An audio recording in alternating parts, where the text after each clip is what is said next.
जो ज्यादा महंगा नहीं है, सस्ता सा मकान है, पर्दे भी कीमती नहीं है, फर्नीचर भी सस्ता है, कुछ नहीं उसके घर में, लेकिन जब भी जाओ तो ऐसा बोलता है कि उसके मुख से फूल झरते हैं। आइए भाई साहब, पधारिए, पधारो सा, पानी पियो, ठंडा लेंगे, गरम लेंगे, मीठा लेंगे, फीका लेंगे, बड़े प्यार से मनुहार करता है, प्यार करता है। एक बार बता दो उदयपुर वालों, एक महंगे मकान और करोड़पति के मकान से निकलने के बाद आपको मकान याद रहेगा, उसका बोलना व्यवहार याद रहेगा। ईमानदारी से बताना आपसे निवेदन है।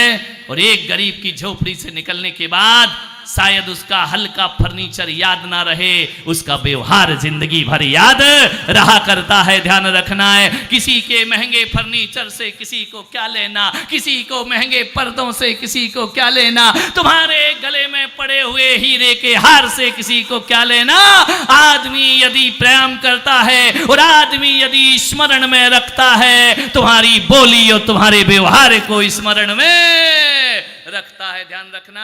पानी पिला दो, कुछ ना हो तुम्हारे पास, कोई आए तो भोजन दो, भोजन ना दे सको नाश्ता दे दो, नाश्ता भी ना दे सको एक गिलास पानी पिला दो, वो पानी भी ना पिला सको तो मीठे दो शब्द बोल दो। आदमी तुम्हारे घर से दुआएं देकर बाहर निकलेगा, आदमी तुम्हारे घर से अनंत खुशियों की उम्मीदें लेकर के बाहर निकलेगा। ध्यान रखना है।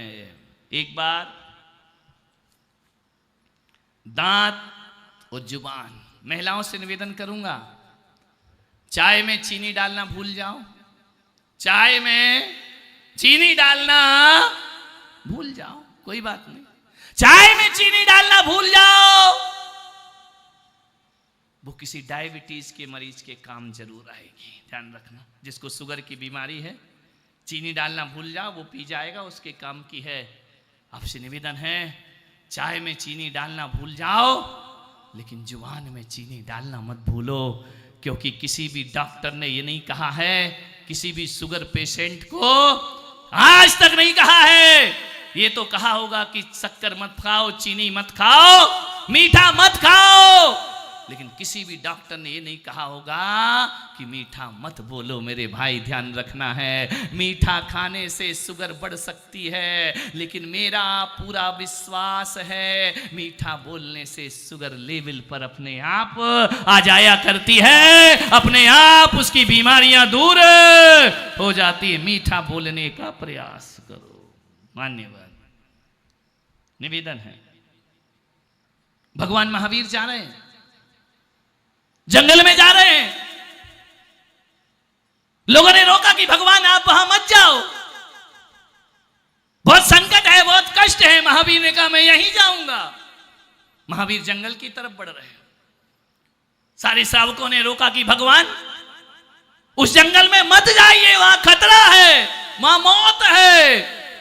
महावीर ने कहा मैं मोक्ष की तरफ बढ़ रहा हूं, मौत से मुझे कोई परवाह नहीं है। बढ़ते जाते हैं महावीर, बढ़ते जाते हैं महावीर, ऐसे भयानक जंगल में पहुंचते हैं और पहुंचने के बाद क्या देखते हैं कि उस जंगल में एक चंड कौशिक सांप रहा करता है। उस चंड कौशिक ने देखा कि कोई तूफान की तरह बड़ा आ रहा है, कोई स्वाभिमान की तरह बड़ा आ रहा है। चंड कौशिक ने कहा सावधान, तुमको पता नहीं है ये मेरा इलाका है, ध्यान रखना। यहां आदमी आता तो है लेकिन लौट कर वापिस नहीं। विकराल लाल लाल लोचन किए, जिब्बा निकाले हुए चंड कौशिक ने कहा कि सावधान, रुक जाओ, मत बढ़ाओ एक कदम आगे। महावीर नहीं सुने, महावीर बढ़ते गए, बढ़ते गए। चंड कौशिक ने कहा कि कौन है जो मेरी ललकार से नहीं रुका करता है, कौन है जो मेरी फुफकार से डर नहीं रहा है। फण उठा लिया चंड कौशिक ने। महावीर बढ़ते गए, जैसे ही महावीर बढ़ते जा रहे, बढ़ते जा रहे, महावीर का पग चंड कौशिक के पास पहुंचा। चंड कौशिक ने प्रहार किया, जैसे ही दंश प्रहार किया, महावीर के अंगूठे से दूध की धारा बह जाया करती है। जहर उगलने वाले को महावीर अमृत पिलाया करते हैं। दूध की धार फूट गई, चंड कौशिक ने देखा कि मेरा जहर तो इसे काम नहीं कर रहा है, लेकिन इसका दूध मेरा काम जरूर कर रहा है, ध्यान रखना। चंड कौशिक को कहा भगवान महावीर ने कि शांत चंड कौशिक, शांत हो जाओ, शांत हो जाओ चंड कौशिक। दो शब्द कहे कि बस शांत हो जाओ। महावीर ने कटुक वचन नहीं कहे, महावीर कोई लाठी लेके नहीं भागे सांप के पीछे। महावीर के मुख से यही निकला कि शांत हो जाओ, शांत चंड कौशिक। ये दो शब्द जब पढ़ते हैं शांत, उसकी भावनाएं बदल जाया करती हैं। चंड कौशिक ने देखा कि जिस पर जहर उगला उसने अमृत का बरसात कर दी। महावीर ने कहा कि शांत हो जाओ, ऐसे ही परिणामों से जियोगे तो तुम्हारा निर्वाण तुमसे दूर हो जाएगा। महावीर के वचन आज चंड कौशिक की जुबान पर जहां जहर की ग्रंथि होती थी, महावीर का एक एक वचन जा रहा है, चंड कौशिक के जीवन को दिशा प्राप्त हो रही है, ध्यान रखना। एक शब्द महावीर का पहुंचा कि शांत हो जाओ। कहते हैं कि जन्म जन्म के पाप शांत हुए और चंड कौशिक मरकर देवगति का पात्र हो जाया करता है। मेरे भाई ध्यान रखिए, आपसे निवेदन है, घर में झगड़े हो, विवाद हो, इज्जत से बोले। हाँ, हंसी मजाक में बोलने वो चलता है, उसका कोई टेंशन नहीं। हमारे सुरेश जी यहाँ बैठे हुए हैं, बंबई से आए हैं, हमारे बड़े प्रिय हैं, हंसमुख हैं। एक बार उदयपुर आ गए, अभी अभी आए स्थापना पे, वहां पे गए, एक हंसी का मूड, आनंद का मूड। जैसे ही पहुंचे जाकर के एक दुकान में बोले, उदयपुर में आकर मुंबई से दुकान में बोले कि क्यों कुत्ते के बिस्किट मिलते हैं क्या? दुकानदार बोला यहीं खाओगे या घर ले जाओगे? मान्यवर, कभी कभी हल्के मूड में भी रहा करो। हमारे सुनील जी गए बाल बनवाने के लिए, जैसे ही जाकर के बाल बनवाने बैठे, नाई से बोला क्यों रे नाई, कभी तूने किसी गधे की हजामत बनाई है? नाई ने कहा बैठो आज ट्राई करता हूं। ध्यान रखना, मन आदमी तो आदमी है, हल्के मूड में रहो। एक पत्नी गई बाजार, पति पत्नी गए, पति ने कहा तू कहे तो कुत्ता खरीद लूं। पत्नी ने ऊपर से नीचे तक देखा। ऐसी बातें आपको डायरेक्ट समझ में आती हैं।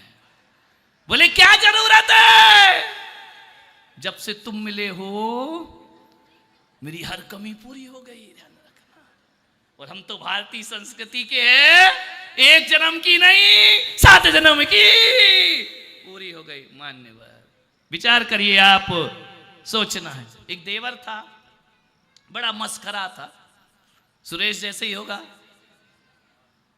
हंसी मजाक। उसकी एक भाभी थी, जब भी आता कहीं से आता, अब भाभी तो भाभी थी, बेचारी की एक आंख नहीं थी। देवर ने कहा ओ काणी भाभी। अरे उसने कहा यार हूं तो हूं, बोल काहे को रहा है? अंधे को अंधा कहो तुरंत पड़ेगा टूट, और धीरे धीरे पूछ लो कैसे गई थी फूट, सीधा कहोगे तो गुस्सा हो जाएगा। उसने कहा ओ भाभी काणी, छाछ लेकर आ। भाभी ने कहा जब देखो जब काणी काणी काणी, कैसा देवर मिला है, ढंग से बोलता ही नहीं है। ओ भाभी काणी, लिया छाछ। जैसे ही भाभी अंदर गई और मिला दिया छाछ में पानी, ले आई। अरे उसने कहा ये कैसा छाछ है या पानी? बोले बेटा यही मिलेगा, यही मिलेगा, चुपचाप पी ले। छाछ में, छाछ तो क्या था, वो छाछ का पानी था। जब भी बोले भाभी काणी, लिया छाछ, भाभी ले आए पानी। एक दिन वो मेरे पास आया, बोले महाराज मैं अपनी भाभी से बड़ा परेशान हूं। मैंने कहा यार तू परेशान है ये बता, ऐसा तो नहीं कि भाभी तेरे से परेशान हो। बोले नहीं मुझे बहुत परेशान करती है, लाड भी करती है लेकिन परेशान भी करती है। मैंने कहा क्या परेशान करती है? बोली जब भी मांगो छाछ तो ले आती है छाछ का पानी। मैंने कहा तू कैसे बुलाता है? बोले मैं कहता हूं ओ भाभी काणी छाछ लेकर आ, भाभी ले आती है छाछ का पानी। मैंने कहा एक काम कर। बोले क्या?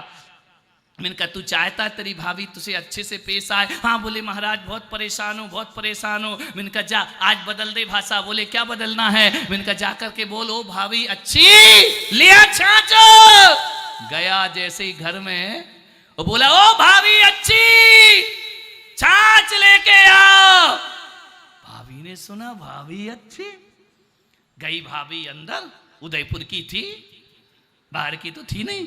अंदर गई, रसोई में गई, फ्रिज खोला, दही निकाला, बिलोया, केसर डाला, गुलाब जल डाला, शक्कर डाली, बर्फ डाला, बड़े अच्छे से बिलोया, गिलास भर करके लाई। बोले पीले देवर लस्सी।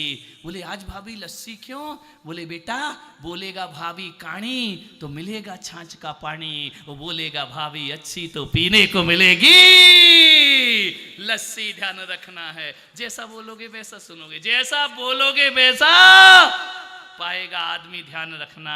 आज से निवेदन है वाणी बदल लो, भाषा बदल लो। कोई चाय बनाने को ऑर्डर करो आप घर में कि बहू चाय बना के लाए, यदि स्वादिष्ट नहीं बनी तो क्या बोलोगे? ये क्या बनाया है? चाय है क्या? तुझे चाय बनाना भी नहीं आती है, मायके से यही सीख कर आई है। सत्यानाश कर दिया एक प्याले चाय ने। ध्यान रखना।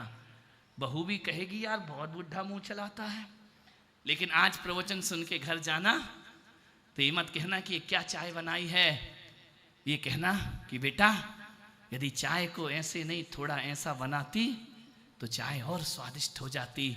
आप बताइए घर में कौन सी भाषा बहू को सुधारेगी? दुत्कारने वाली सुधारेगी या सुधारने वाली भाषा बहू का जीवन बदलेगी? ध्यान रखना। आपसे निवेदन है अंदाज बदल लो, थोड़े से बोलने के आपका काम अपने आप हो जाएगी। युधिष्ठिर कौरव सेना खड़ी है, समय हो गया आपका। कौरव पांडव आमने सामने खड़े हैं, कुरुक्षेत्र का युद्ध हो रहा है, शंखनाद हुआ। युधिष्ठिर उतरे, जाकर के उन्होंने भीष्म पितामह के चरण छुए। भीष्म पितामह ने कहा विजयी भवो पुत्र। दुर्योधन ने देखा कि यार ये लड़ तो मेरी तरफ से रहा है, वो विजयी भव युधिष्ठिर को कह रहे। जाके द्रोणाचार्य के पैर छुए। द्रोणाचार्य ने कहा चक्रवर्ती भव। कृपाचार्य के पैर छुए। कृपाचार्य ने कहा युधिष्ठिर यशस्वी भव। दुर्योधन आया दौड़ा दौड़ा, बोले तुम तीनों मेरी तरफ से लड़ रहे हो या इनकी तरफ से लड़ रहे हो? बात तो समझ में आती नहीं है। मेरी तरफ से युद्ध कर रहे हो, और विजयी भव का आशीर्वाद युधिष्ठिर को दे रहे हो, ये कौन सा छल है? भीष्म पितामह ने कहा कि दुर्योधन ये छल नहीं है, ध्यान रखना। एक बात याद रख, यदि युधिष्ठिर की जगह तुम भी युद्ध से पहले आते और चरण छूकर विनम्रता दिखाते तो हम भीष्म पितामह युधिष्ठिर को नहीं दुर्योधन को विजयी होने का आशीर्वाद प्रदान करते। ध्यान रखना है, तुम में वो लायकी नहीं है, तुम में वो शिष्टाचार नहीं है, तुम्हारी वाणी में वो मिठास, इसलिए हम खड़े तो तुम्हारे खेमे में हैं, लेकिन विजयी भव का आशीर्वाद युधिष्ठिर को प्रदान करते हैं। ध्यान रखना। आपसे इतना ही निवेदन है कि रात ही रात में इतिहास बदल जाते हैं, और बात ही बात में विश्वास बदल जाते हैं। कोई पैदा तो करे अपनी जुबान में इतना हुनर, अरे नर्म लहजे से तो पत्थर भी पिघल जाते हैं, नर्म लहजे से तो पत्थर भी पिघल जाते हैं। ध्यान रखिए, दुनिया में सबसे कड़वी जुबान होती है। दुनिया में सबसे कड़वी जुबान होती है। नीम और करेला मुफ्त में बदनाम हो रहे हैं, ध्यान रखना है।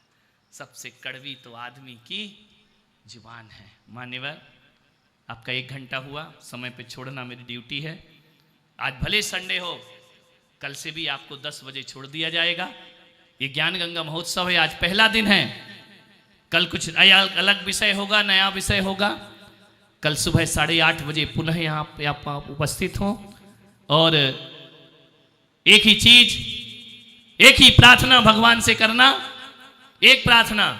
हाथ जोड़ो सभी लोग, हाथ जोड़िए, बोलिए हे मेरे परमात्मा, हे मेरे भगवान महावीर, हे राम कृष्ण बुद्ध।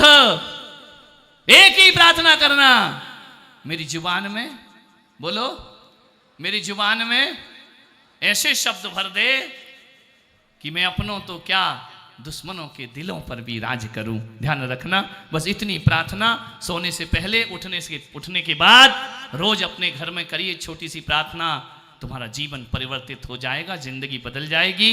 कल का विषय कुछ और होगा, कल 8:30 बजे पुनः उपस्थित हों।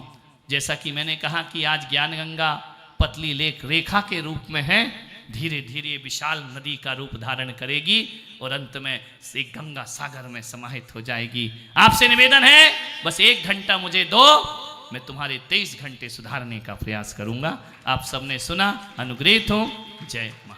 गुरु तुम हो ज्ञानी, ज्ञान के दाता।